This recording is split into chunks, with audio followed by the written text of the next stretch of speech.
Celano versus Citizens. Good morning. May it please the Court. Marlene Reese on behalf of the Celanos. I'd like to reserve 2 minutes, please, for my rebuttal.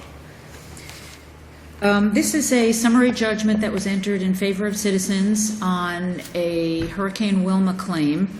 The Celanos owned a small apartment building on Miami Beach.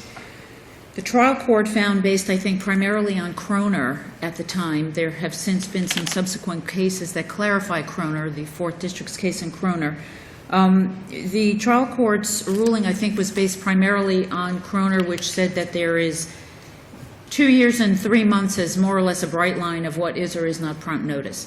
The evidence presented in this case were interrogatories, denials of requests for admissions, an affidavit, and the deposition of Mr. Celano, all of which demonstrate that he says that he called Citizens in 2005 after the storm. Citizens presented the affidavit of a telecommunications person who said that they ran some sort of a telecommunications review of their phone records for a period of approximately 3 months based on 2 telephone numbers that, in an answer to a supplemental interrogatory, the Celanos had given when they stated... Ms. Rice, it was a little bit more than that. Mr.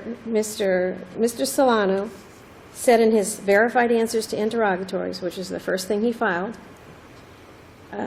that he first reported this loss sometime in 2009, January, February of 2009.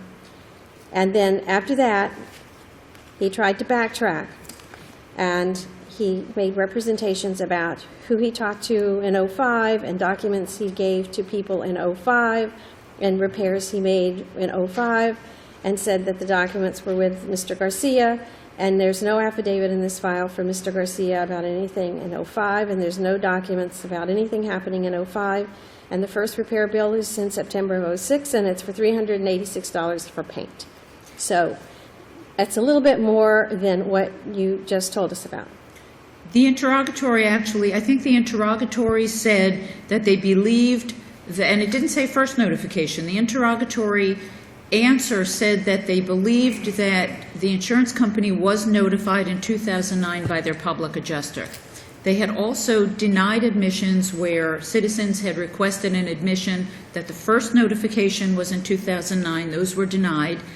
He provided the affidavit where he said he called immediately after 2005, and certainly his answers in deposition and to the interrogatories were not particularly equivocal. I think that they were somewhat unequivocal, but certainly to the extent that they said they believed that the notification had been made by their public adjuster in 2009 allows for clarification by way of an affidavit or deposition testimony where he might have said, the first time that I notified Citizens was in 2005. Does it make sense that you notify one time and you never hear from them? Well, he says that he notified in 2005, and someone came and they told him that they were denying the claim, and then they left. And then, according to Mr. Celano, he said, I didn't have money to make the repairs. My insurance company denied my claim, so I started making some minimal repairs.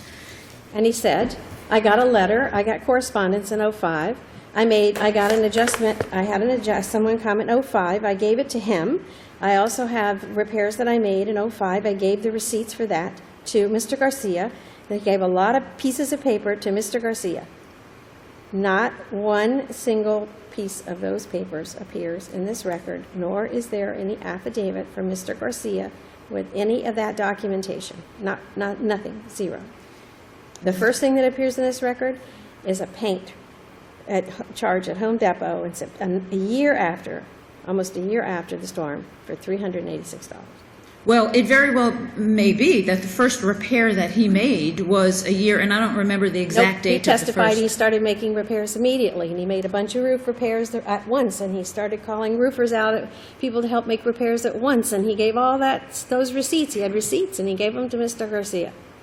Not in this record. There's no paper from Mr. Garcia with regard to anything before 2010, I think. There was a number of documents that the trial court reviewed that were Home Depot receipts. Starting in September of 2006.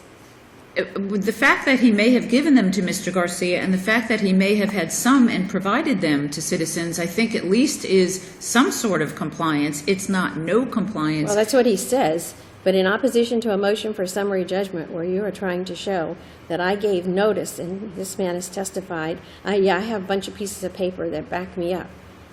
No affidavit from the person who supposedly has the piece of paper, and no pieces of paper before a bill from a statement from Home Depot in September of 2006 for paint. And then after that, the Home Depot bills, which were the only pieces of paper submitted in opposition to summary judgment, were mostly for paint, virtually nothing else, and totaled $600 over a period of 4 years. We know that he hired handymen. If there are no receipts in the record No from receipts. the handyman, and he says that he gave them to Mr. Garcia, his testimony, the interrogatories, the denials of the request for admissions, and the affidavit along with his deposition, as I see it, creates at least a question of fact for a jury to decide whether or not they believe him. I don't think that it was up to the trial court to look through the receipts and make the determination of whether he had not complied with his post-loss obligation to provide sufficient documentation to Citizens.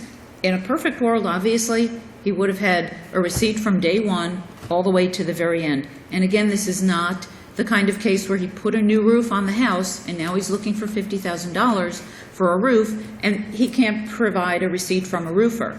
These were repairs made by handymen. He says that he gave the receipts to the public adjuster.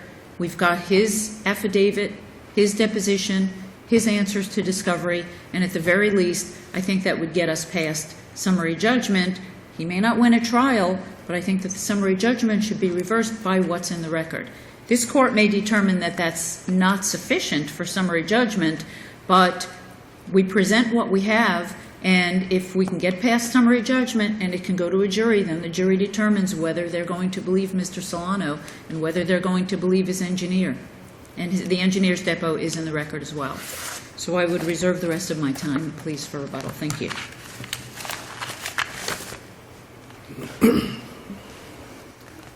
Good morning, Maureen Piercy on behalf of Citizens Property Insurance Corporation. One thing I would like to point out that the policy language itself requires that an insured keep an accurate record of repair expenses, prepare an inventory of damaged and undamaged property, and provide these documents to Citizens when it's requested. The only thing we have here are the Home Depot statements and nothing else. And if you look at them, and I think, of course, the court should look at what's submitted in support and opposed to summary judgment, you can't tell what those things are. They're seasonal Sure you items. can. Sure There's you can. paint. You can look at them and say what they are. Paint, paint, paint, plumbing, electrical light fixture, paint, paint, garden, garden, garden, garden, garden, garden. Everything that's not garden is $600 over a period of 4 years. Mostly, maybe $400 in paint. That's it.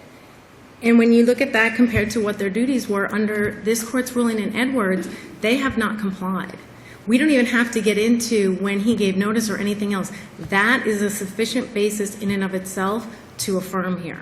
If you want to get into the notice argument, when I see that affidavit and you look at his discovery responses that all preceded that affidavit, you have in 2010, February and March of 2010, notice was provided through our PA, likely provided through our PA in January and February 2009.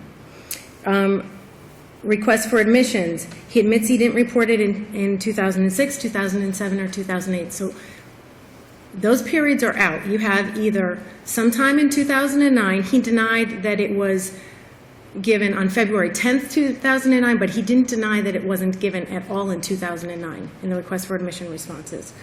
So we're looking at he either gave notice in 2005 between the storm and the end of the year, or it was sometime in 2009. And then Citizens asked for, what phone numbers did you make those calls from? What phone numbers did you have? They gave 2 phone numbers. Citizens searched their records. Citizens has no record of anything coming from this individual until 2009. That's why they're asking these questions. And all of a sudden, summary judgment, he comes along and says, I called the insurance company. You know, he's bound by his prior answers. He can't come back now and say, well, I called them in 2009, even though I've already Well, that's what it told you. appears. It appears they're trying to create an issue of material fact That's precisely it. to avoid summary judgment by doing that despite a different statement earlier on. Precisely, and there's case law that... There might have been prohibits- something to that if, you know, he did testify in his deposition that he had some paperwork from back in 2005. He did say that. He said, I had receipts, I had estimates, where are they? I gave them to Mr. Garcia. But Who at is the his summary agent? judgment, there's not a thing from Mr. Garcia. Precisely. He's saying, I gave it to my public adjuster, you should ask him. That's his agent. That's the person he hired to represent him in bringing this claim against Citizens. And he's going to say, well, I gave the document to him, I don't have it. It's just nonsensical, quite frankly. Well, it would have made sense if at summary judgment that agent had come up Produced with the it. documents. Precisely. But we have a situation where, you know, at one point he says, that's all I have. And then he turns around and says, I gave my documents to him. Which is it? And as Your Honor Doesn't pointed matter. out, Doesn't matter if they'd have shown up at summary judgment. precisely, as you pointed out, he came forward with nothing. So all we have is the receipts. I think under Edwards, you affirm it right there. We don't have to get into the rest of it. But quite frankly, I think also the notice was late and they haven't come forward with anything to rebut the evidence that's in there. Thank you, counsel. Thank you.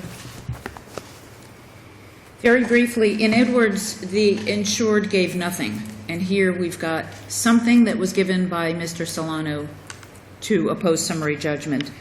And also, with respect to the bald repudiation between his testimony and his subsequent affidavit, I think that if the testimony says notice was likely given, we believe that these were the phone numbers, and then subsequently he makes a more definite statement in his affidavit that that is not bald repudiation, and the case law supports our position that if it is not completely contrary and no inference can be made from the subsequent affidavit that would result in an unreasonable comparison between the two, that it's not a bald repudiation, it's just a clarification. So we would request that the court reverse summary judgment and let a jury decide whether there was late notice and whether there was sufficient documentation provided. Thank you. Thank you, counsel. Thank you both.